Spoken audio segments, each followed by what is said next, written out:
Major funding for great museums is provided by the Eureka Foundation, dedicated to the educational power of television and new media. Exercise your curiosity. Explore America's great museums. With support from the Doris Duke Foundation for Islamic Art.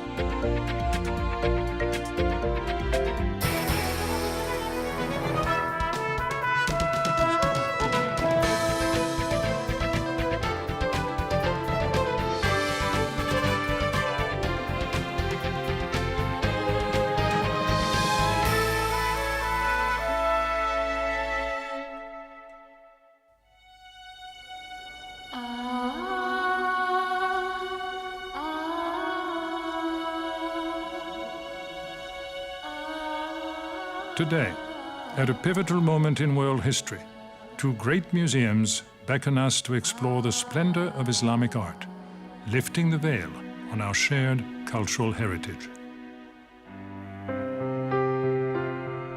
The objects on display in the Islamic galleries at the Metropolitan Museum of Art in New York and the Louvre in Paris reveal a roadmap of connections. This explains why the foreign seems familiar. Je me suis consacrée à l'art islamique depuis. I have dedicated my life career to Islamic art for many years now, attracted, no doubt, by the beauty. Mon œil a été séduit et je dirais. My eye was seduced by the whole culture, a culture that may look different in some ways, but at the same time is actually quite close. Proche. Universal museums like the Louvre and the Metropolitan help dispel the idea that cultures are exclusive, when in fact they are intertwined. Parce qu'aujourd'hui, on est dans un monde. Today we live in a world that is connected and global, but our connected and global world also has a history. Dans cet art islamique. Islamic art is, without a doubt, more difficult to access for those who may not have any knowledge of the culture. Whether they are Muslims or non-Muslims, many just don't have any knowledge of this very complicated history. The art of Islam reflects 14 centuries of changing political and cultural landscapes across 3 continents. So you're talking about a tremendous mix of world images, cultures, you know, and the result that came out in the literature and the art of the Islamic world is very exciting. One of the glories of Islamic art is inlaid metalwork. And one of the absolute pinnacles of this technique and this type of art is the Baptistère de Saint-Louis. Created in Mamluk Egypt, it became part of the royal collections of France.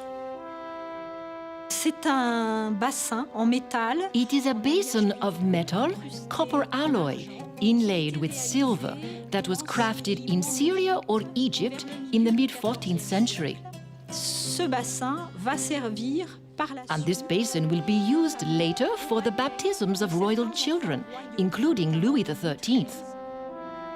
The Mamluks were slaves trained as soldiers who overthrew their masters and then ruled an Islamic empire for 300 years from Cairo.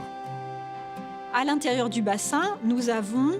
Inside the basin, we have friezes of riders, which illustrate the court life and the warrior concept of the Mamluk dynasty of Egypt. De cette dynastie des Mamelouks d'Égypte. There are scenes of battle and violence, a decapitated head and severed limbs.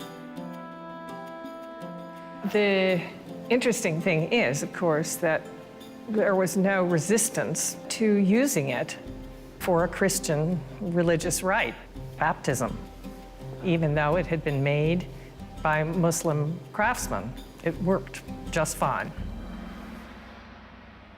Je pense qu'une chose importante aussi. I think that an important thing to understand when you want to discover Islamic art is that Islamic art is not simply just an Arab art. Peut-être caricatural qu'un art arabe. Nor is it simply religious art. The term Islamic art, coined by 19th century art historians, includes all art produced in Muslim lands from the 7th century forward, from Spain to Morocco, Egypt, the Middle East, Central Asia and India, to the borders of China. Dans l'univers mental aujourd'hui, on a l'impression que Today, we tend to think that Islam is the East. At least, that's how Islamic art is presented in Western culture. But Spain was Islamic, and Morocco is a Western kingdom. Take, for instance, the roaring Monthon lion, a cast bronze fountain spout created between the 12th and 13th centuries in Islamic Spain. In characteristic Islamic style, the surface of the lion is completely covered with engraved decorations, including Arabic calligraphy. Now, obviously, you're talking about a huge variety. You're talking about Spain to India and beyond, and everything in between has its own style, it has its own materials, and you might even say, what's common between all of this? What unites all of this? The most obvious connection is the presence of Islam. Muslims believe that God revealed a new faith to the Prophet Muhammad, beginning in 610 AD near the city of Mecca, where the well-established Jewish, Christian, and pagan communities rejected him. He moved to Medina and died 10 years later in 632. Yet, in that mere 10-year span, Muhammad and his army succeeded in conquering most of the Arabian Peninsula for Islam. When we talk about Islamic art, everyone expects objects coming from a mosque. And I think it is important to say and repeat that Islamic art is not only a religious art, but at the same time we also have to show in what way Islamic art is religious. Traditionally, the creative focal point for Muslim communities is the mosque. In its very simplest form, the mosque is really a structure that gives you the direction for worship towards Mecca. That's often just a simple wall with an indentation in it that indicates the direction that Mecca lies in. Over time, this indentation, called a mihrab or prayer niche, became more elaborate. The brilliant blue tiles of this dazzling mihrab are distinct to the Iranian city of Isfahan, the Blue City. More than 600 years ago, artisans cut and pieced together tiny glazed ceramic tiles to produce the scrolling foliage and calligraphic designs of this meticulous masterpiece. cette technique de la mosaïque qui s'est développée dans le monde. These mosaic techniques were first developed in the Greek and Roman worlds. Alors c'est une chose. It's a little known fact that the cultures of Islam used the technical and decorative repertoire of late antiquity. As Muslim armies conquered more and more territory, local artistic traditions were blended into an evolving Islamic style.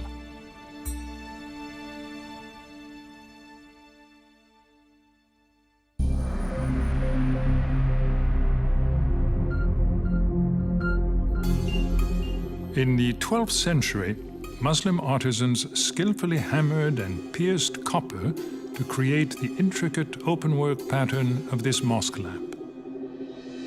Et puis, il y a une inscription. Alors, And then there is an inscription on the upper part of the bowl.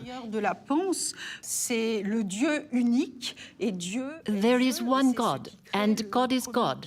And that is what creates the first pillar of the Islamic faith.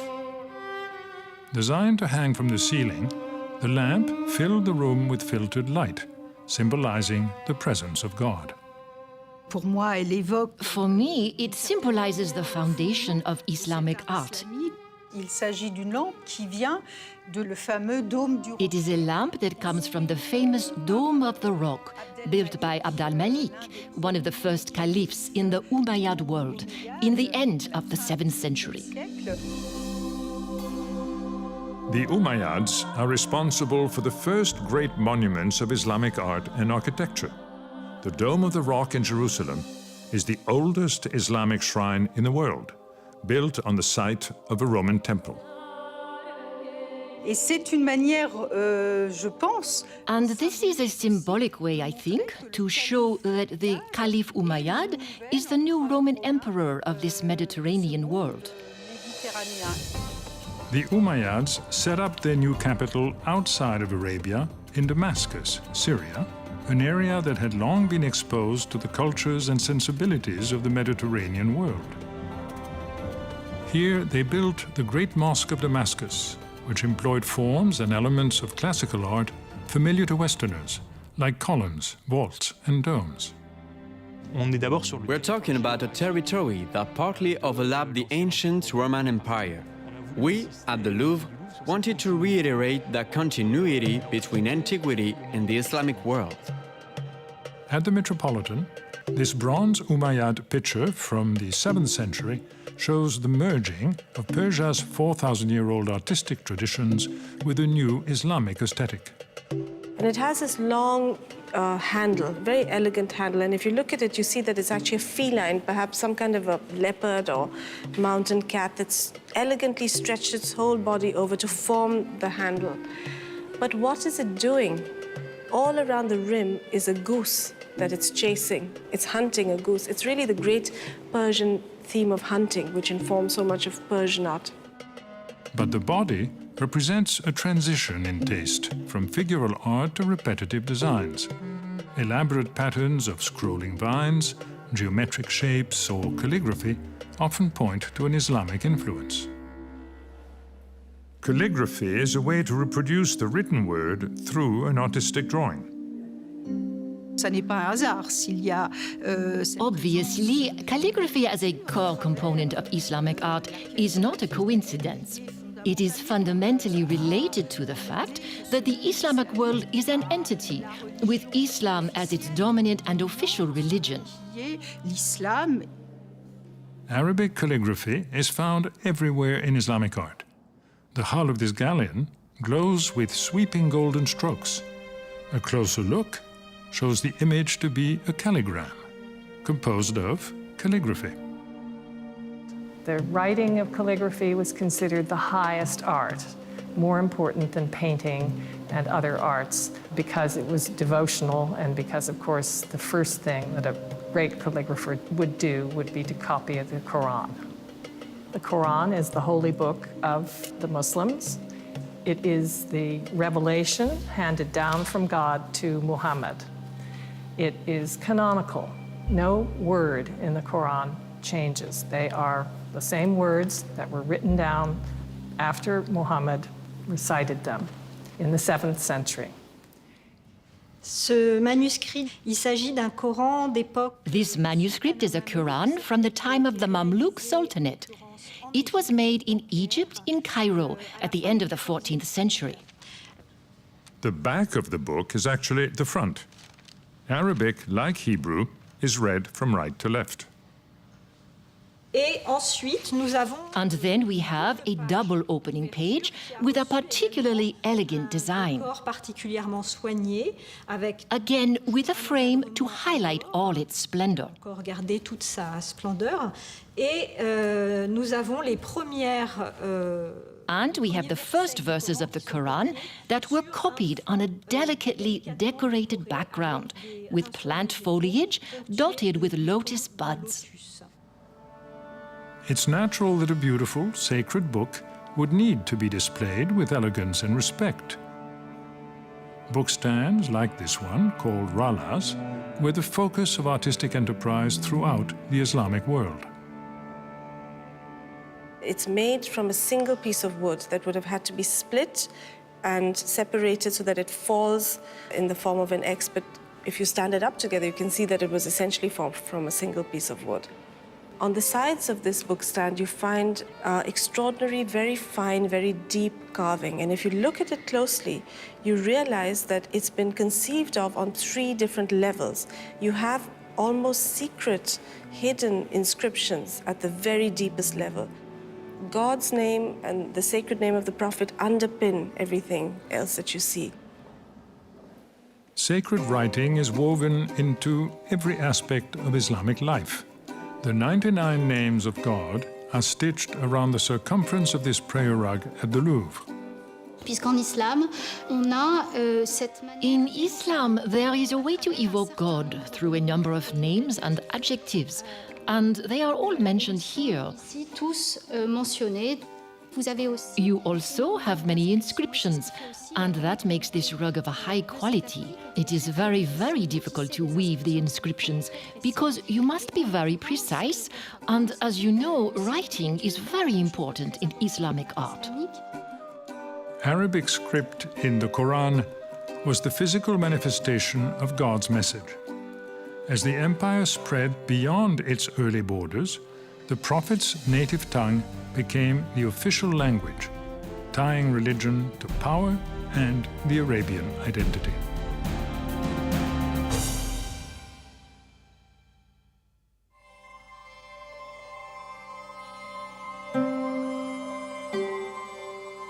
When you come to our galleries or to any museum or any place where you have evidence, objects, scholarship, you're not just told that Greek medicine was translated into Arabic, but there you have the manuscript itself, the evidence itself, with all the accurate information. That's the great thing about a museum. You make up your own mind about it, and you've got all the tools before you to do so.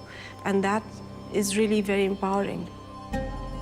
When the Umayyad dynasty fell to its rivals, the Abbasids, in the 8th century, the center of the Islamic world shifted east to Baghdad, and so did the seat of collected knowledge. This marked the start of the golden age of Islam. Il faut avoir en tête que le monde We have to keep in mind that the Islamic world served as a kind of conservatory for the knowledge inherited from antiquity. de l'Antiquité. In Baghdad, the Abbasid caliphs gathered scholars to collect and translate all the knowledge in the known world. It was an epic undertaking. For 400 years, the arts and the sciences flourished. It was all destroyed when the Mongols conquered Baghdad in the 13th century. But what they achieved in that period is known as a golden age of Islam because it advanced all the things that humanity values, not just the Muslim world, but the world. These are pages from a popular medical reference titled De Materia Medica, one of the first scientific texts to be translated from Greek to Arabic in 9th century Baghdad. It was written by Dioscorides, who was a Greek who lived in what's now Turkey in the early 1st century AD. And this was translated into Arabic and then illustrated. It's a pharmacopoeia with descriptions of about 1,000 medicines made from plants. This page, on the other hand, shows men making medicine out of honey. C'est par le biais des traductions. It is through these Arabic translations that texts from classical antiquity, especially Greek and Roman, were retransmitted to the West. À l'Occident. When we study the ways cultures converge, science often lies at the intersection. This is an Islamic astrolabe, meaning star holder, based on an ancient Greek instrument for predicting the position of the moon, stars, and other planets. In fact, some of the instruments that you see were shared technologies between Muslim and Christian sailors who would love to get their hands on these kind of advanced instruments while they were establishing trade routes around the world. Because everyone always wants the latest gadget, whether it's an iPhone or an astrolabe.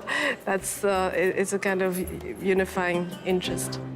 The astrolabe was refined in the Islamic world, most notably by the astronomer Al-Sufi, who described 1,000 different uses for this instrument, including the direction of Mecca for prayer.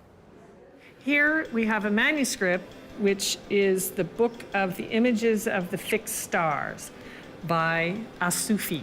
Now, this was written in the late 10th century originally, then copied and copied and copied. This 15th century copy, made 500 years after Al-Sufi's original, is open to a double page showing 2 enthroned figures. Really what this is the constellation Cassiopeia. And Cassiopeia, in this book and all the other constellations, are shown in 2 views. The one on the right, as if seen from outside the heavens, looking down. The one on the left, as if we were looking up, seeing the stars in the heavens. Over the centuries, court astronomers updated their calculations. There's a lot of variability in the sky, and although they're called the fixed stars, nothing's fixed at all. That was part of the genius of these scientists, that they understood that and that they were such good mathematicians that they could recalculate and recalculate over time.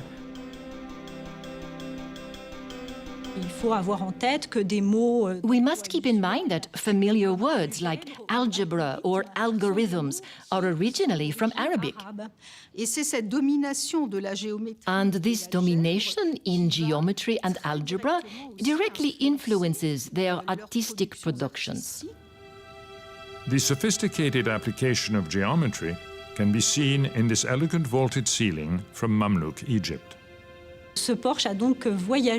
This vaulted ceiling has traveled from Egypt to Europe to France in the late 19th century, but it was only recently assembled for the opening of the new halls in the Louvre Museum. This allows us to evoke the splendor of princely interiors that shows a finely carved stone decoration with some arabesque of plants and geometric patterns. The art of geometry cannot be denied in these 14th century Egyptian doors. We can see the complexity of the geometric pattern on which the decoration is based. This decoration is organized around what is called star polygons. These are the patterns that we can see here. Exotic woods like African rosewood and ebony were often imported at great expense from faraway lands. In these regions, wood was rare, and they were trying to utilize every single piece of wood that they had. By the Middle Ages, a thriving merchant economy and a sophisticated network of trade routes helped establish the Islamic world as the first truly universal civilization. There wasn't the idea of being a world apart. It was really a world that was connected to the wider world, and that, I think, helped facilitate robust economies and, rich, opulent courts.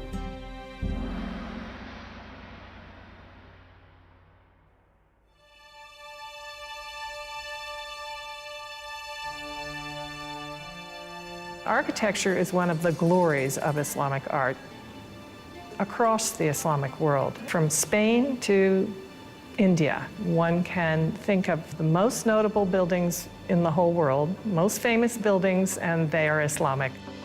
One of the most important monuments in the Islamic world is in Spain. The Great Mosque of Cordoba is considered the oldest Islamic structure in Europe and the most innovative. The early conquerors of Spain, the early Muslim conquerors of Spain, built the Great Mosque in Cordoba.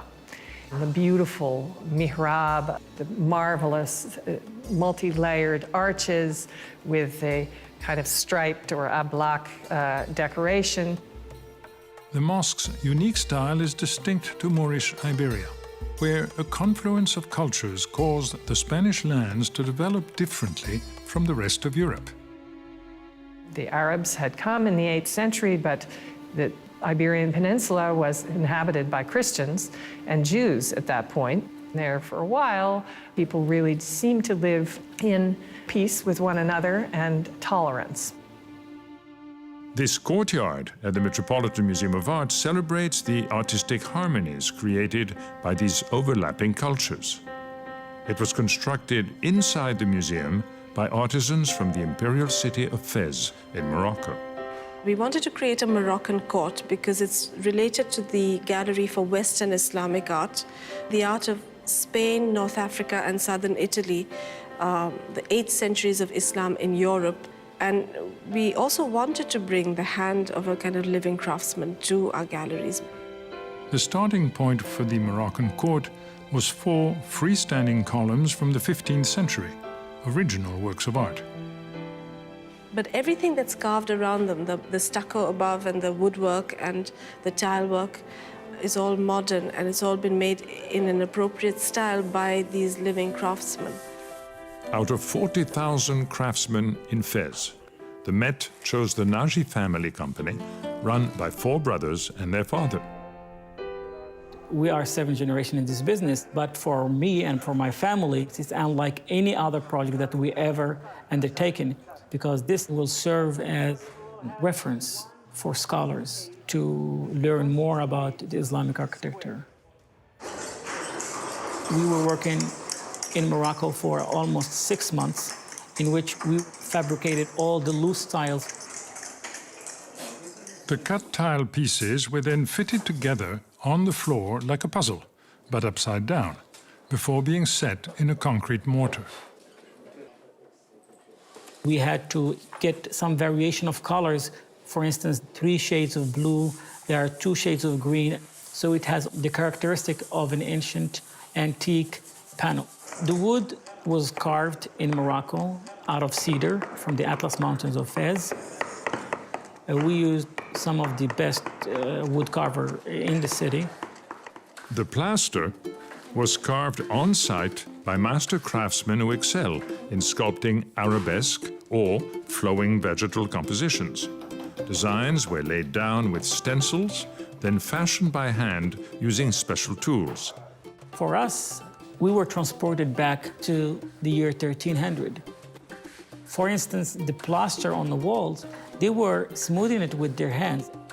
When I look at this court, I see hands everywhere. Everything is touched by hands. It's incredibly magical when you have artists actually working in the spaces with the art of the past. By highlighting this incredible art that still survives, we actually accomplished a great deal. We got a Moroccan court out of it, for sure, but we also we were able to really elaborate the idea of 8 centuries of Islam in Europe and its connection to North Africa. We can indeed wonder about the place of Islamic art at the Louvre and in Western art collections. In Europe, the Islamic world was and is right here at home. The Islamic world was and is European. Many Islamic objects found in the collections of European museums were gifts from rulers or taken as the spoils of war. As far as the Louvre is concerned, and you may already know this, the museum dates back to 1793 and is a product of the French Revolution. The French royal treasury included magnificent pieces of Islamic art and became the property of the Louvre in 1793. As early as 1893, the Louvre opened a section on Muslim arts. That was the word that was used in the late 19th century. Today, the new Islamic galleries of the Louvre are marked by an undulating golden roof that conjures images of a floating veil, a flying carpet, or wind-blown desert sands. The surrounding neoclassical facades affirm the place of Islamic art in European art collections. One of the ways that Eastern Islamic objects came into European collections was through church treasuries. On display at the Louvre, this ewer from the Royal Abbey of Saint-Denis near Paris was carved from a single piece of very pure, very fine crystal. It's a ewer that arrived in that abbey in the 12th century, and therefore it is one of the oldest objects in our European collection. But it was created in Egypt during the reign of the Fatimids, a Shia family who claimed the absolute right to rule as descendants of Muhammad's daughter, Fatima. There are 7 of these in the world. A scholar calls them the Magnificent Seven. Under the Fatimids, Cairo became the cultural capital of the Islamic world. That world included the Holy Land. For 200 years, crusaders from Europe fought to take control of Jerusalem until they were repelled once and for all by the mamluks. Then, the Mongols came calling. So this beautiful glass bottle with an enameled scene around it shows fighters dressed as mamluks, so Egyptians and Syrians on the one hand, and Mongols on the other. And it's being made by the Mamluk glassmakers, so of course there's an edge there in favor of the Mamluks.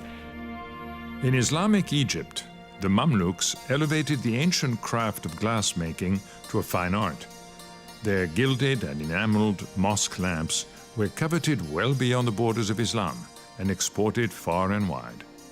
On a retrouvé des objets en Chine. We find these objects in China, and others will travel to Europe and will influence the famous Venetian glassmakers, the glassmakers of Murano, who will eventually supersede Islamic glassmakers. Des verriers islamiques. In fact, Italy's close ties to advanced Islamic civilizations enriched the Italian Renaissance. This ivory box at the Metropolitan, carved in southern Italy, is a prime example of those interconnections. There are figures standing on the corners that have turbans. This is a fantastic mixture of the Romanesque style of carving and sculpture and images that really are related to the Islamic world. In Islamic Spain, finely carved ivory objects, such as this one at the Louvre, were bestowed as gifts upon members of the royal family. Made from a single ivory tusk, its sheer size is exceptional, but the carving makes it a masterpiece. In 1492, Ferdinand and Isabella ousted the Muslims, completing the 700-year Reconquista of Spain, and then launched Christopher Columbus on his first voyage west to a whole new world. To the east, the Islamic Empire reached the borders of China.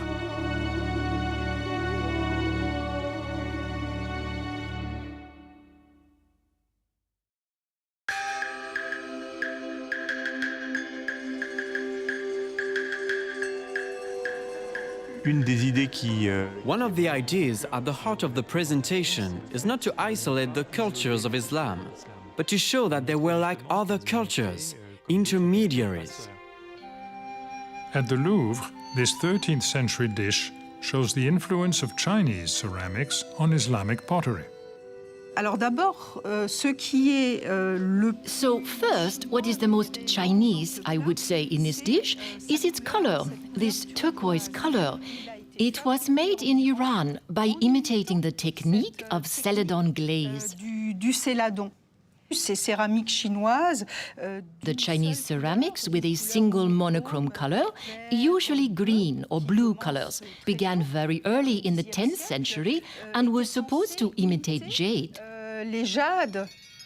The fish and the lotus leaves are Chinese motifs, but the concentric circles of geometric patterns and elegantly stylized calligraphy ground this masterpiece in the Islamic artistic tradition.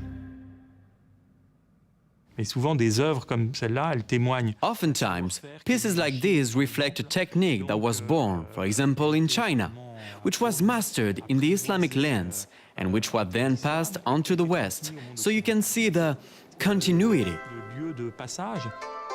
As early as the 9th century, Chinese pottery was being exported in huge quantities, traveling along the Silk Road. Eventually, pottery centers in Iran, like Nishapur, were producing some of the most experimental and beautiful pieces in the Islamic world. Here, dripping in browns, greens, and yellows, is the Nishapur version of the popular Chinese splashware. And this radiant white bowl, 18 inches in diameter, is the Nishapur potter's answer to Chinese porcelain. A thin coating of white fluid clay covers a red earthenware body. The black abstract design is actually Arabic calligraphy, which reads, "Deliberation before action protects you from regret." At the dawn of the 13th century, when this pierced jug was made, the proficiency of Iranian potters had reached a pinnacle.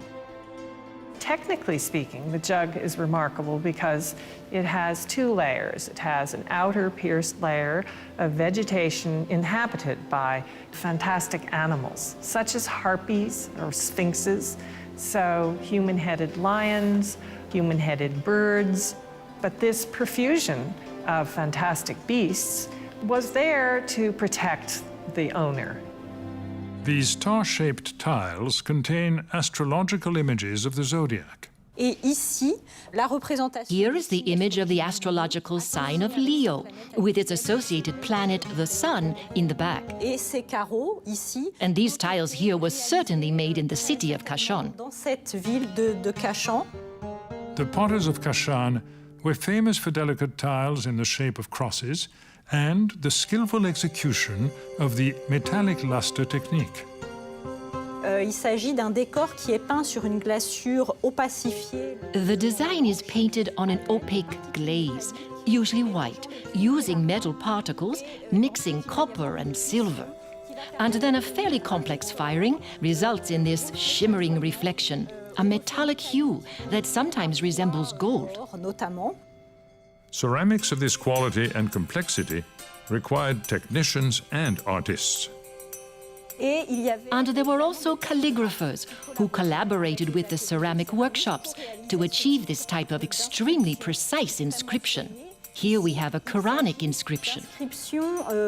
Coranique, ici exactement, dans cette... And here, exactly in this area, is the imprint of a finger, probably of the ceramist who created this decoration. Maybe when he put it in the oven, he imprinted the mark of his finger.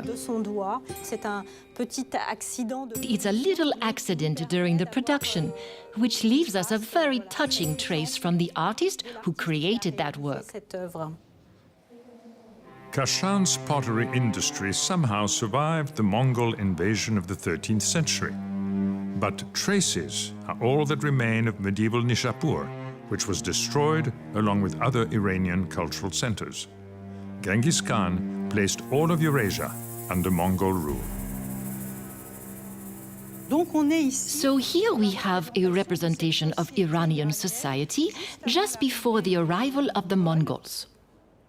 This stucco portrait, a fragment from a life-size sculpture, decorated an Iranian palace near the city of Rey before it was razed by Mongol armies.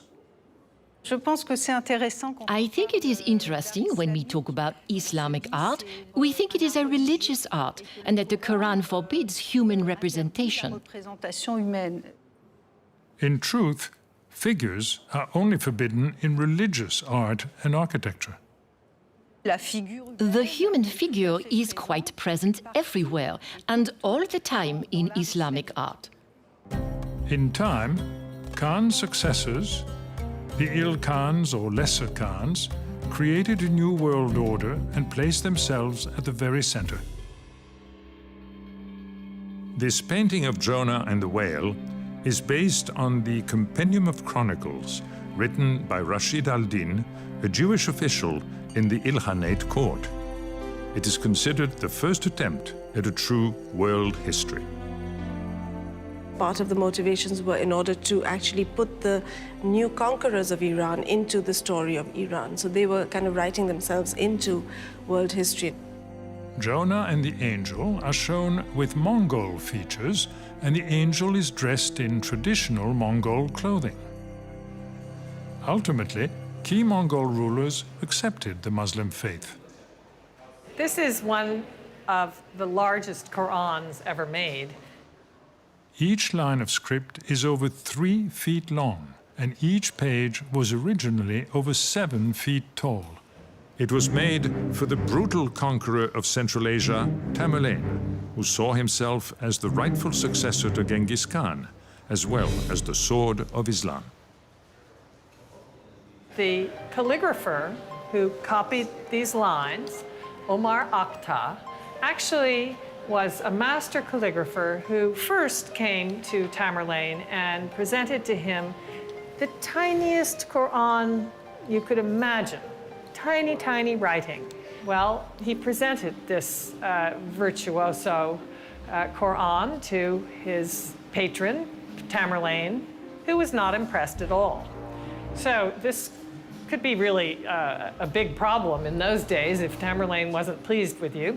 That could mean the end of your career, the end of your life, and many bad things. So Omar Akhta decided that he would do the opposite, and he would make the biggest Quran ever made. It had to be brought to the palace on a cart because it was so big and so heavy.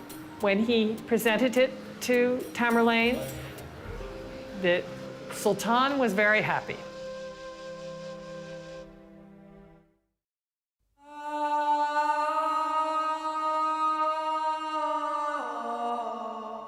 In the 1,000 years since Muhammad received his first revelations, the Islamic world had grown, divided, conquered, and finally settled into 3 empires. The Ottomans in Turkey, the Mughals in India, the Safavids in Iran. The Safavid capital, Isfahan, was a dazzling modern city. Much of it was newly built in the 17th century, although it was a very old city. And this tile panel has a typical scene of what would have gone on there. The tile panel depicts a woman in a rather provocative pose, handing a glass of wine to a European suitor. Now, whether this woman was a proper lady or not a proper lady is up for discussion, but the basic idea is that La Dolce Vita was alive and well in Isfahan in the 17th century. At the Louvre, a similar panel shows a young prince and his poetry teacher engaged in a poetic joust. Ce prince, qu'il soit éduqué. The prince, who is educated in the art of war, is also educated to write in calligraphy, to compose, first of all, poetry, and then to recite his work to his poetry master. De poésie. In Persia, poetry and literature were centuries-old traditions that eventually gave rise to a new genre of painting, the art of the illustrated book. Under the Safavids, so in Iran in the 16th and 17th century, the art of the illustrated book achieved new heights. These folios are from the most famous illustrated manuscript of the 16th century in Iran, the Shahnameh, or Book of Kings, made for the Safavid Shah Tahmasp. It is luxurious in every way, the absolute peak of perfection in Persian painting. Real gold and silver were used in the paintings, and other colors were made from grinding up gems and turning them into paint. There are many, many battle scenes. There are love scenes. There are encounters with witches, demons, dragons, all kinds of wonderful monsters, actually. It had over 250 illustrated pages, and one of the opening folios is this one, which shows the invention of fire. The paintings are based on the epic poem by the Persian poet Ferdowsi, written over 500 years earlier, around the year 1000. 50,000 rhyming couplets tell the tales of the ancient kings of Persia, from mythical beginnings until Persia was conquered by the Arabs in the 7th century. Some say Ferdowsi was driven by nostalgia for Persia's lost cultural identity. This manuscript represents a high point of painting in Iran. It idealized the world to the point where terrible battles and dramatic events turned into a kind of vision of loveliness almost. And this kind of painting deeply influenced the Ottomans and the Indians on both sides of Persia. In southern India, the kingdom of Bijapur closely identified with Safavid Iran. This painting shows an imaginary gathering of Bijapur's past and present rulers seated on an exquisite Persian carpet. And then you have great sweeping mountains, these pink mountains in the background with trees and vistas. The central figure sitting enthroned in the middle of the painting with one foot resting on the globe is the founder of the dynasty, Yusuf. And all around him on that fabulous carpet are his descendants. In fact, this covers a period of 200 years, but it also gives you a sense of how grand their vision of themselves was. In reality, Bijapur would soon fall to the relentless aggressions of the Mughal Empire to the north. Magnificent bejeweled daggers like these were part of the Mughals' courtly costume, symbols of their military might and limitless wealth. They ushered in possibly one of the most opulent eras of world art ever. Ruler after ruler brought new facets to the idea of opulence, of creativity, of accomplishment. One of the most famous Mughal rulers is Shah Jahan, who built the Taj Mahal. This is his portrait. He's in a very regal position. He is straight-backed on a horse. He is haloed. He has all these martial attributes. He also has opulent patterning, opulent daggers, opulent textiles all around him to signify his great taste and the great opulent court from which he comes and the opulence for which he stands, because he, of course, is the builder of the world's most opulent building. The ivory-white Taj Mahal is made of marble, inlaid with precious and semi-precious stones, a perfect harmony of arches, domes, and minarets. In the central chamber lie the graves of Shah Jahan and his queen. The surrounding jali screens filter soft light, bathing them in a play of shadows and patterns. Jali means sort of a pierced screen. And to manipulate hard stone into lacy, porous filigree is an incredible technical achievement of the great stone-cutting traditions of India, which of course go back before the Muslim period as well. This jali is designed as a pattern within a pattern. The main part of the jali consists of two overlapping trellises. One which is made of boulder lines, and that is octagon-based. And then within that, on a kind of inner level, which is actually inside the bigger trellis, is a smaller pattern, a star-based pattern. And at the heart of every star, you find a small meander pattern. This little element here, this and that, this together is a meander. So it takes a lot of figuring out, and then, of course, to execute it. Islamic art would reach a zenith during the final empire of Islam as the Ottomans drew creative inspiration from throughout their expansive realm.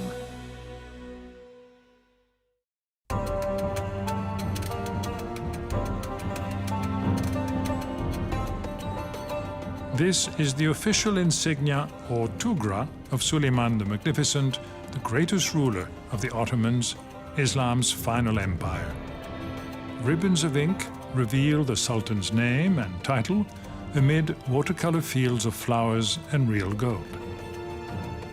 In the 16th century, under Suleiman's rule, the Ottoman state became a multinational, multilingual superpower. The Ottoman Empire was a huge empire, and huge parts of the world were brought together not just by military conquest, political ties, all the routine ways in which an empire is held together, but also through the language of artistic expression. And you found this great unified artistic style that spread across the Mediterranean that is distinctively and uniquely Ottoman. Royal workshops produced luxury items for the court, while commercial factories in provincial centers turned out products for patrons of all types. The city of Uşak was, and still is, known for the production of carpets.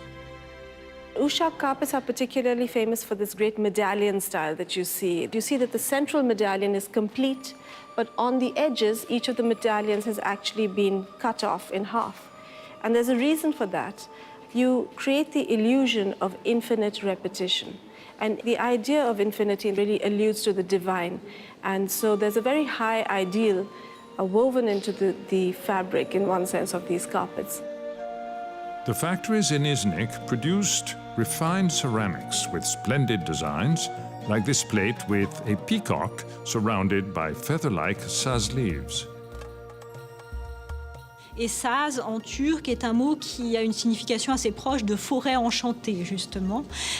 Donc, on est vraiment dans... Saz is a Turkish word that has a meaning close to enchanted forest. So we're really in the world of magic, of the imagination, with a peacock who is flying and walking in a forest of large serrated leaves, slightly elongated, a little swirling, which gives a swirling pattern to the entire surface of the plate. Bouillonnant à l'ensemble de la surface de la coupe. Saz leaves surround a dragon in this dynamic drawing by the celebrated artist Shah Kili. Now, he was obviously trained in the art of calligraphy, because if you look at the way the line goes on the back of the dragon, it's thick and thin, it moves like a calligraphic pen. But the dragon has real life, he has great teeth, he has great vigor in the way he moves, and all around him are these delightful leaves. Saz leaves are found on colorful Islamic tiles, like these, which still today enliven the walls of mosques and palaces throughout Istanbul. Islamic potters also catered to the pilgrimage trade, creating souvenir tiles of holy sites for travelers to set into their walls back home. This tile shows the Kaaba that holds the black stone in the holy city of Mecca. A similar tile shows the holy city of Medina, not a required stop for pilgrims, but a part of the Muslim way of life. One way for people to understand how people lived is to actually look at a room where they did live. This is an actual room from an 18th century nobleman's home in Damascus, Syria, a prosperous commercial center and a main gathering place for the Hajj caravans to Mecca. The Damascus room is one of the great beloved treasures of our collection. It took us almost 8 years to put this room together. In those 8 years, the Metropolitan did extensive research and conservation on the smallest of details to the massive ceiling installed 20 feet above.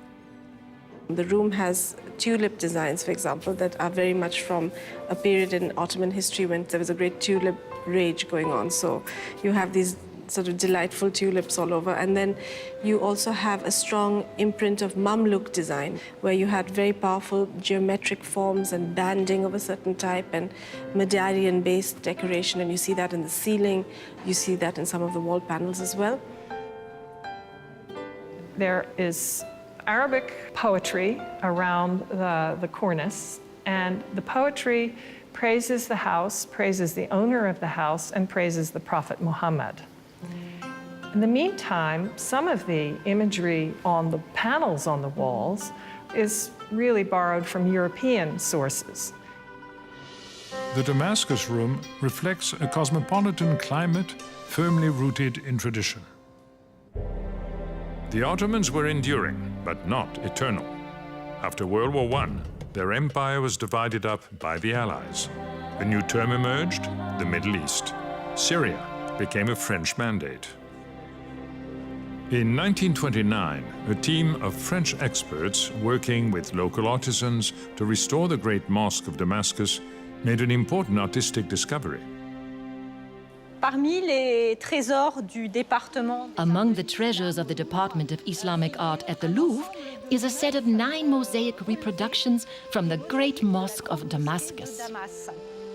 The long-lost mosaics dated to the original construction of the mosque in the 8th century.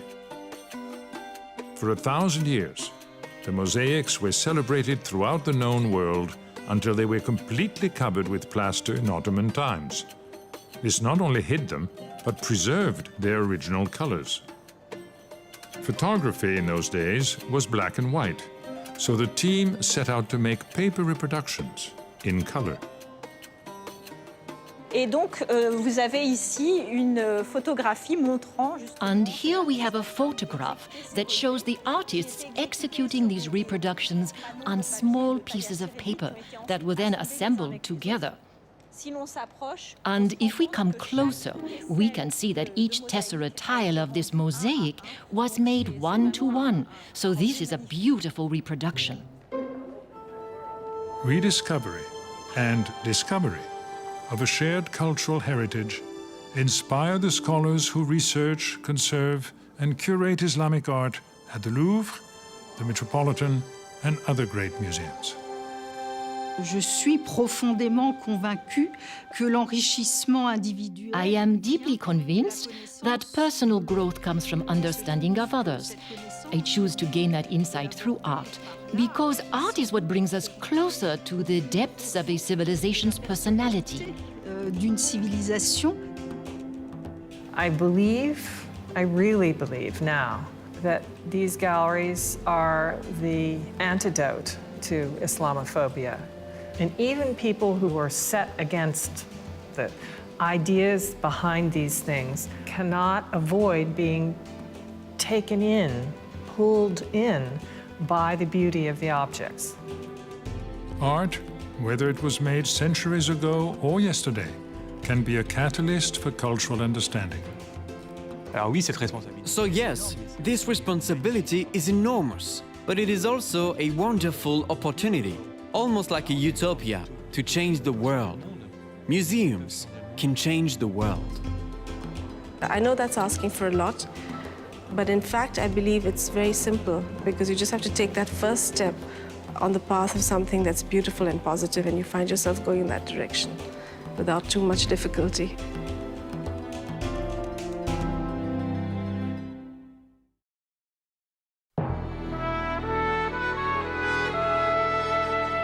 Learn more about great museums at greatmuseums.org.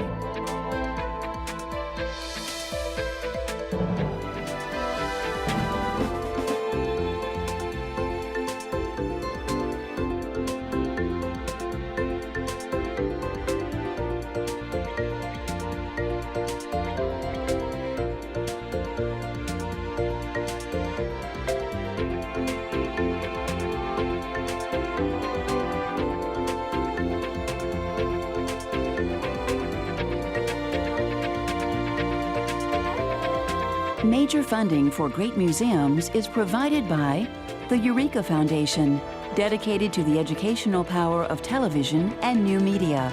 Exercise your curiosity. Explore America's great museums. With support from the Doris Duke Foundation for Islamic Art.